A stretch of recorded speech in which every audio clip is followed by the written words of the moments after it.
दोस्तों, United nation को लेकर लगातार पिछले 2-3 सालों से काफी बड़ी बड़ी खबरें निकलकर सामने आ रही है और लगातार इस तरह की खबरें सामने आती है कि इस देश ने भारत का सपोर्ट किया और भारत ने यह स्टेप उठाया या फिर भारत ने यूनाइटेड नेशन में इस देश के साथ मीटिंग की है और यूनाइटेड नेशन में बदलाव की बात की है। और इन सब बातों से हम लोग लगातार इरिटेट भी हो रहे थे क्योंकि लगातार बातचीत के अलावा कोई भी ऐसा कदम नहीं लिया गया जिससे ये लगा हो कि यूएन में कुछ बदलाव आएंगे। भारत की तरफ से भी लगातार यूएन में भारत की परमानेंट रिप्रेजेंटेटिव की तरफ से बयान देना हो या फिर भारतीय विदेश मंत्री डॉक्टर एस जयशंकर की यूएन की परमानेंट सीट को लेकर दिया गया हालिया बयान हो, इस तरह से भारत ने यूएन के ऊपर प्रेशर बनाने की कोशिश की। लेकिन जब बात नहीं बनी तो दोस्तों फाइनली अब यूनाइटेड नेशन को घेरने के लिए भारत ने यूएन के ऊपर अब तक का सबसे बड़ा कदम उठाया है और यह एक बड़ा हमला यूएन के ऊपर है। भारत ने अभी यूएन को कौन सा बड़ा झटका दिया है इसके बारे में इस वीडियो में हम बात करने वाले हैं। काफी इंटरेस्टिंग वीडियो होने वाली है, इसीलिए वीडियो को अंत तक जरूर देखिएगा। साथ ही चैनल पर पहली बार आए हैं तो चैनल को सब्सक्राइब कर बेल नोटिफिकेशन को दबा लें अगर आपको वर्ल्ड अफेयर से जुड़े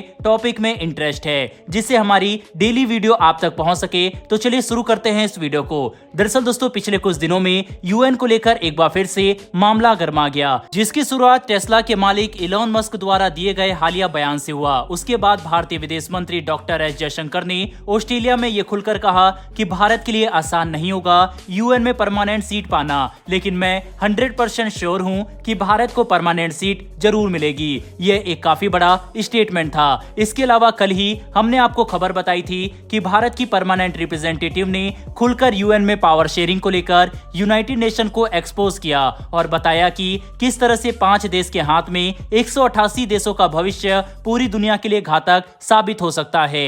इसीलिए यूनाइटेड नेशन में बदलाव की सख्त जरूरत है। अभी इस खबर को बीते 24 घंटे भी नहीं हुए, इसी बीच भारत ने एक बड़ा अटैक यूएन के ऊपर किया और यह हमला है यूनाइटेड नेशन को दिए जाने वाले फंड को लेकर। जैसा कि आप ये बात भली भांति जानते हैं कि भले ही भारत यूनाइटेड नेशन में परमानेंट मेंबर ना हो, लेकिन फिर भी बढ़ चढ़कर यूएन के अंदर भारत का प्रभाव देखा जाता है। भारतीय army UN peace keeping force में सबसे आगे रहती है। इसके अलावा फंड्स वगैरह भी भारत सबसे आगे रहकर सबसे पहले देता है और काफी अधिक मात्रा में देता है। लेकिन इन सब के बावजूद यूएन अपने कर्तव्य को सही तरह से निभाने में सफल नहीं रहा। फिर चाहे वह रशिया यूक्रेन का युद्ध हो, आर्मीनिया अजरबैजान का युद्ध हो या फिर दुनिया भर में फैला फूड सिक्योरिटी इशू हो, हाल ही में चल रहा इजराइल और हमास का युद्ध हो, यूनाइटेड नेशन इन सभी घटनाओं को काबू करने में पूरी तरह से विफल रहा और वह एक्सपोज हो गया। वहीं पर अभी भी यूनाइटेड नेशन में परमानेंट सीट की शेयरिंग को लेकर कोई ठोस कदम नहीं उठाया गया, जिसको लेकर अब भारत ने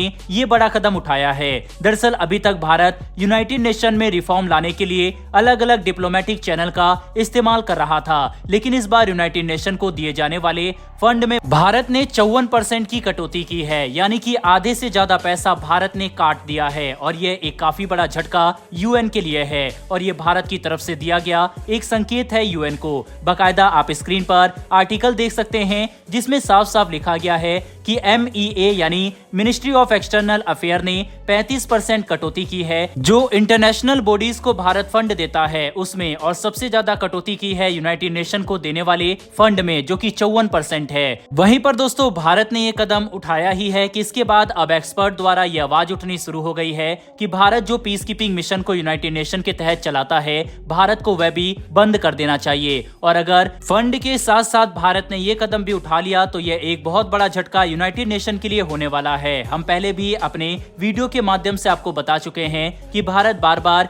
यूनाइटेड नेशन को वार्न कर रहा है कि यूनाइटेड नेशन अपना अस्तित्व खो सकता है अगर दुनिया की कमान इन्हीं 5 देशों के पास रहती है और ये 5 देश अपनी पावर को शेयर नहीं करते तो वह दूर नहीं जब यूएन अपना अस्तित्व भी खो देगा, और अब ऐसा होता हुआ भी दिखाई दे रहा है। भारत ने यह भी कहा है कि अगर पावर शेयरिंग नहीं होती तो यूनाइटेड नेशन में बने रहना बुद्धिमत्ता नहीं होगी और आने वाले समय में कोई दूसरा संगठन यूएन की जगह ले लेगा जहां पर सभी देशों को बराबर का दर्जा दिया जाए, यानी कि इनडायरेक्टली यूएन को छोड़ने तक की धमकी भारत दे चुका है। अब जो मैंने बातें बताई है ये कोई मनगढ़ंत बातें नहीं है। आप बकायदा स्क्रीन पर आर्टिकल देख सकते हैं जिसमें साफ साफ लिखा हुआ है कि भारतीय एक्सपर्ट डिमांड कर रहे हैं कि भारत को फंड्स के साथ साथ यूएन पीस कीपिंग मिशन में जो भारत योगदान देता है उसको बंद कर देना चाहिए जब तक यूनाइटेड नेशन में सुधार और बदलाव नहीं होता।